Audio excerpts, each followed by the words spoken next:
Coming up, the State of the Union and what the President said and what it really means for general aviation. Plus, the lines were flat, but does that mean the GA industry is flatlined? We digest the General Aviation Manufacturers Association annual report, flying in Glacier National Park, and Rod Machado's License to Learn. AOPA Live this week begins in just a moment.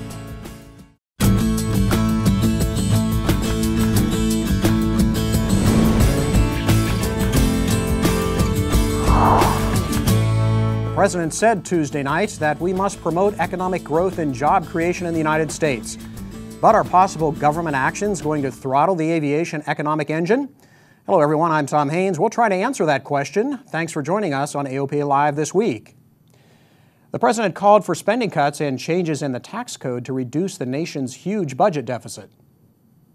But we can't ask senior citizens and working families to shoulder the entire burden of deficit reduction while asking nothing more from the wealthiest and the most powerful to hit the rest of our deficit reduction target.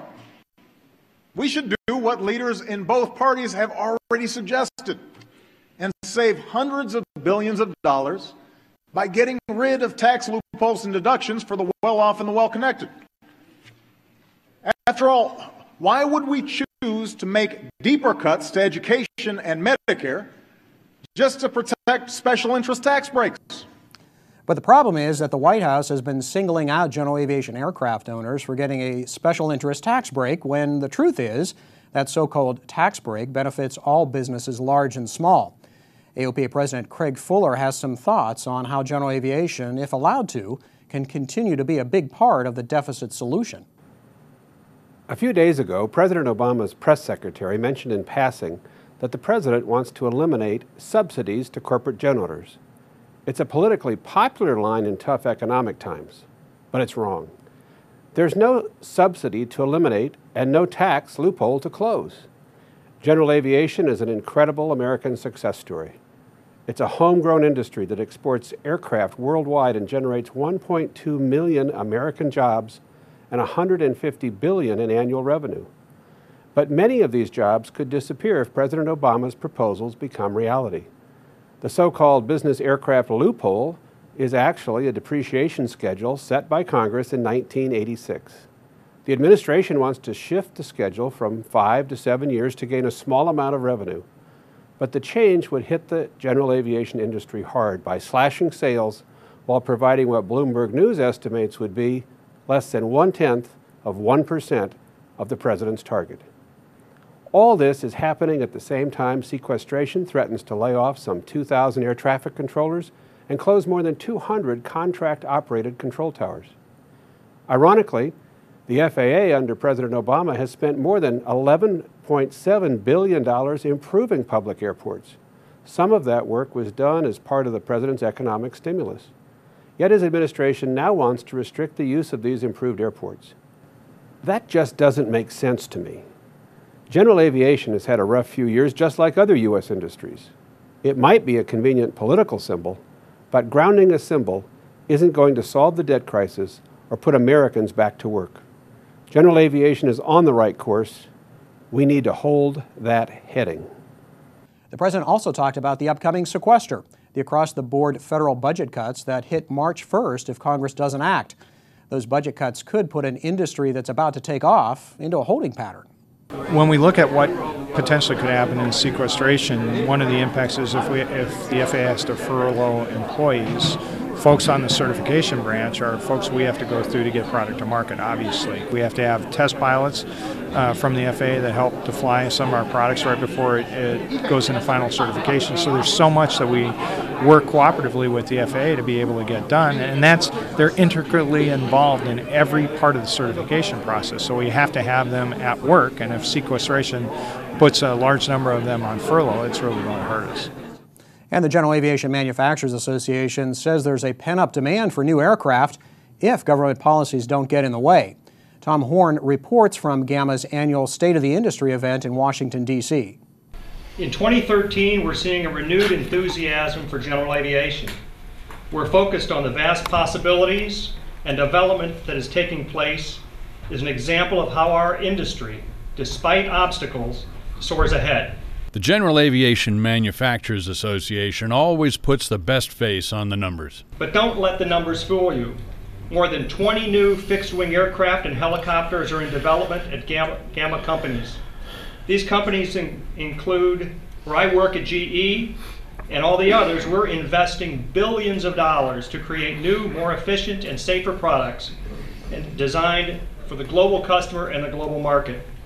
When these products are introduced in the next 3 to 5 years, we'll see the numbers change substantially. But for 2012, the numbers are mixed. We are up slightly on shipments. With only one category, turboprops, showing an increase. But if you take the agricultural turboprops out of the mix, growth was essentially flat.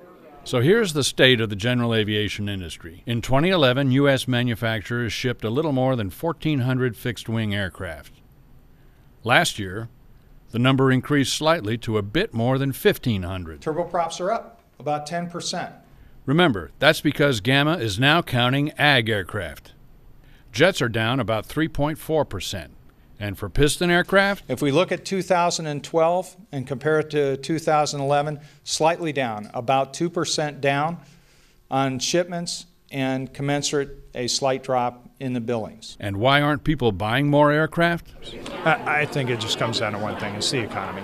First of all, 50% of the market being in the U.S. Once our economy grows, and we've always used an indicator of over 3 consecutive quarters of greater than 3% growth in the GDP. We need that consistency in growth of the U.S. economy, which drives a lot of the world economies, but then also look at Europe. I mean, right now, Europe is not healthy from an economic standpoint, and they're the next biggest segment of the marketplace. As soon as those economies recover, we're going to see a recovery in our industry, no question. In Washington, D.C., Tom Horn, AOPA Live. One bright spot for the industry is the rotorcraft segment. Helicopter shipments were up more than 21% from the previous year. Well, coming up after the break, Rod Machado on your aircraft's horn. No, he's not talking about a stall warning. And flying into Glacier National Park.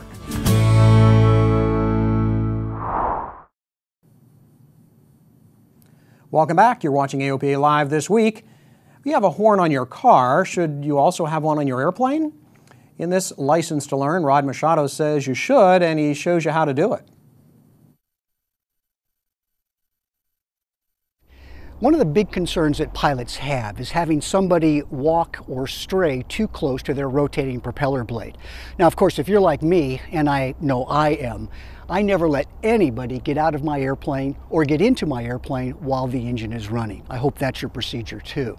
But it is still possible to have somebody stray too close to the airplane while the engine is running, or for that matter, like happened to me while the airplane was taxiing. I actually had a guy back his car toward my airplane during taxi, right toward the front of the airplane, and I couldn't do a thing about it. Well, I yelled at him, but a lot of good that did. So there must be a solution, a way to get somebody's attention when they're too close to the propeller for your comfort. And there is.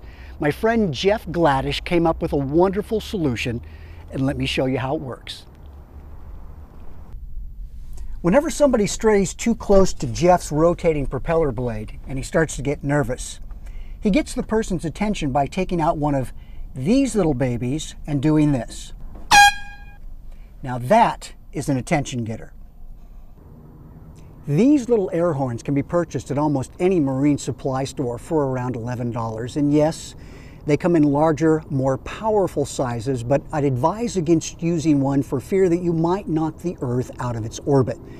But for $11, you can keep this thing behind your seat pouch, and in the event that somebody gets too close to your propeller, or for that matter, you have an emergency landing and you have to signal rescuers, or for that matter, you want to alert the gas boy on the other side of the airport, it's a worthwhile investment to make.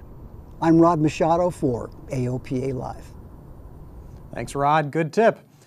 Well, this story caught a lot of attention on the AOPA forums last week. Several media outlets said that 2 large aerostats, or tethered balloons, will go up in the Washington, D.C. area. The giant ships are nearly a football field long and carry military radar systems. They're tethered on a 10,000-foot cable. Well, understandably, that raised concern about placing them in the busy and complex Capitol airspace.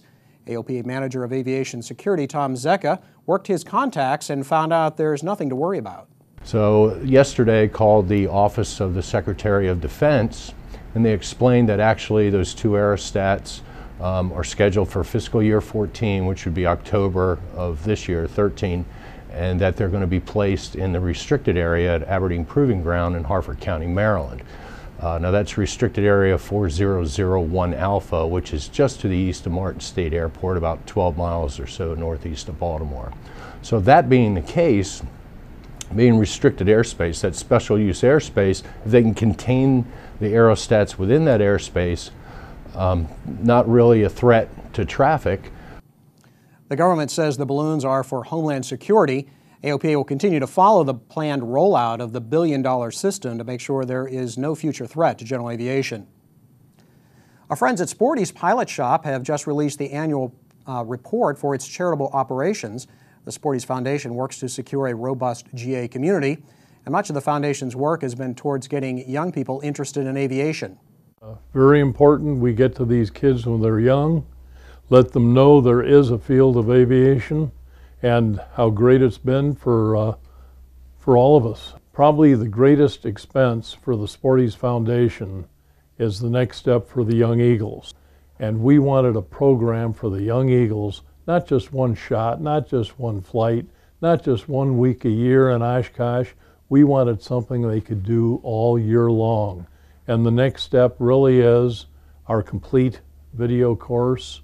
It moves these kids right into their first flight lesson, which is part of the next step.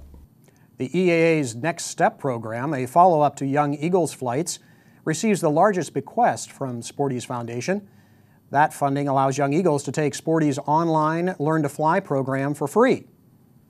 Sporty's has also donated to the AOPA Foundation to help with our own youth program. AOPA Aviators launched in July for young people ages 13 to 18. It just broke the 2,100 member mark. If you know a teen with an interest in aviation, have them check out aopa.org/AV, the number 8RS. Yet another organization working to advance GA is the Recreational Aviation Foundation. The RAF worked with AOPA Regional Representative Yasmina Platt to get a bill through the Arkansas legislature to protect private airstrips. The RAF and AOPA have decided it is important is to amend a set of statutes that exist in each state known as the recreational use statutes. And those particular statutes apply to relieve liability to a landowner as long as they allow the use of their land for recreation purposes and they don't charge and they don't cause a known hazard. Arkansas's governor has just signed that bill into law. Some 18 states have now amended their statutes to give liability protection to private airstrip owners. RAF and AOPA are working to add more to the list. Most of the nation's backcountry strips are out west, of course, in the mountains and deserts. Some of the most rugged mountains are in Montana. And AOPA online managing editor Alyssa Miller recently went flying in Montana's Glacier National Park. She has the story of a tricky approach into a breathtaking bed and breakfast. Just a few feet above the trees, approaching the private Cabin Creek Airport could make any flatland pilot squirm. Cabin Creek Landing Bed and Breakfast Manager Chet Todd shows AOPA Live the ins and outs of landing at the Strip. But first, a scenic flight over Glacier National Park. A reward for preheating and pre-flighting the Piper Tri-Pacer in the middle of winter. We fly over Little Bitterroot Lake just after departure on our way to Glacier National Park. It helps having a local on board to point out the sights. Just saw the towering peaks, the beautiful winter glaciers, and we were flying at about 9,000 feet MSL and just got a great perspective of the size of the park and the beauty. And Lake McDonald is covered by a blanket of fog. Whitefish Ski Resort and the lake there. Now the real work begins, a tricky approach beside the mountains and a touchdown on an icy runway. Into left downwind, right along the mountains. The pattern altitude, normally just under 5,000 feet, gives you enough space to clear the mountains. Altitude and airspeed are key.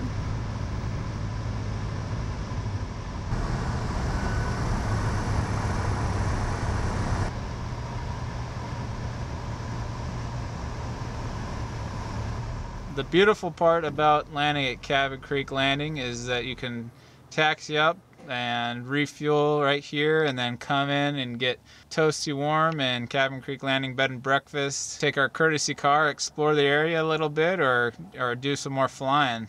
And it doesn't get much better than flying in northwest Montana. Alyssa Miller, AOPA Live. Coming up, we put two airplanes head-to-head in an airplane battle royale. AOPA Live this week continues in just a moment. You know the great debates that happen when hangar flying. People will argue about which one of two similar airplanes is better. Well, we decided to put it to the test. We've taken two nearly identical airplanes flown by two different editors and put them head-to-head. We call it Flyoffs, and here's a preview.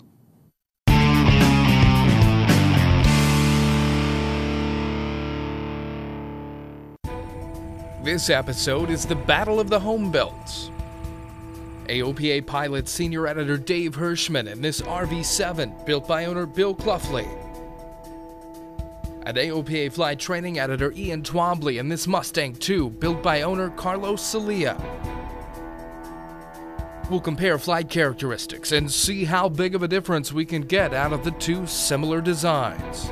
These airplanes are about the same size. They weigh within 30 pounds of each other. They have about the same horsepower engines. You know, they both use Lycoming IO 360s and Hartzell constant speed props. The difference is the wing, and that Mustang wing, it is razor thin. It's got much less wing area, and I expect that is going to make the Mustang much faster. Well, see, I think Dave should be disqualified immediately because he's an RV guy. So it's like, not only does he have an unfair advantage knowledge-wise because he's owned like 12 of them or something like that, he has a love affair with the airplane. But me, I'm a newbie to both. Dave owns an RV4 and might not be the most objective when it comes to the Mustang.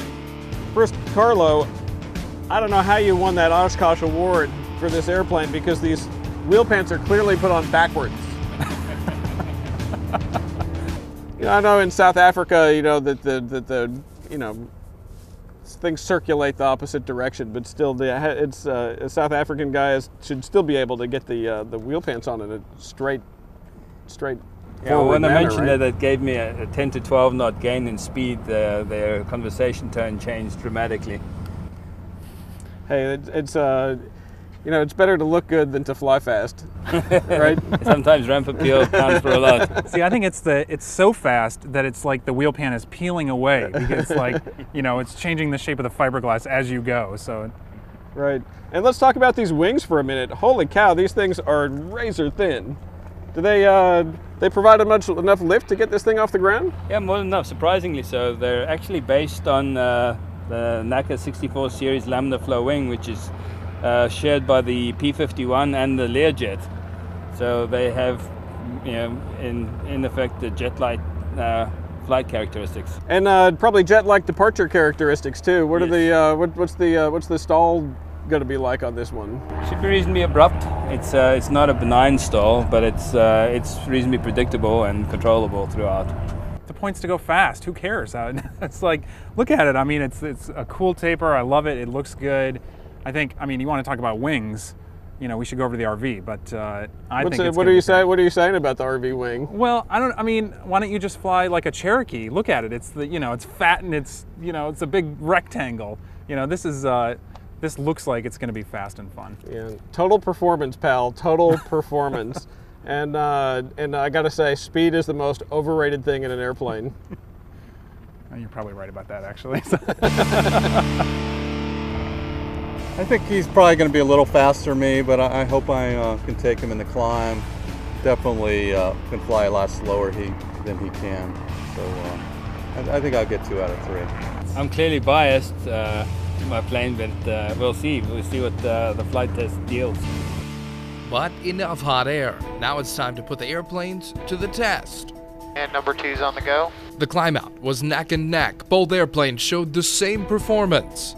But once in the testing area, the pilots geared up for a showdown in the sky. The real speed test would come in the form of an old-fashioned drag race. The two airplanes lined up and dropped back from the camera plane. Then it was a flat-out speed run. Number 2 is going to be lead. Let's go power. Okay, full power, go.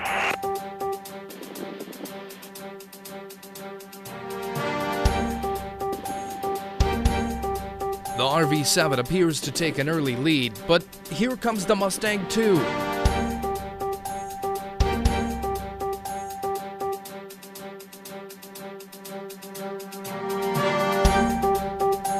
By the time the red and white Mustang blows past the camera plane, the RV is in the dust. And it's quite a competition. Flyoffs is available to AOPA Pilot Digital Edition subscribers. You can see the whole episode of the RV-7 and Mustang II in the March issue. It's out now. Well, that's it for this edition. I'm Tom Haynes. Thanks for watching. We'll see you back here next Thursday.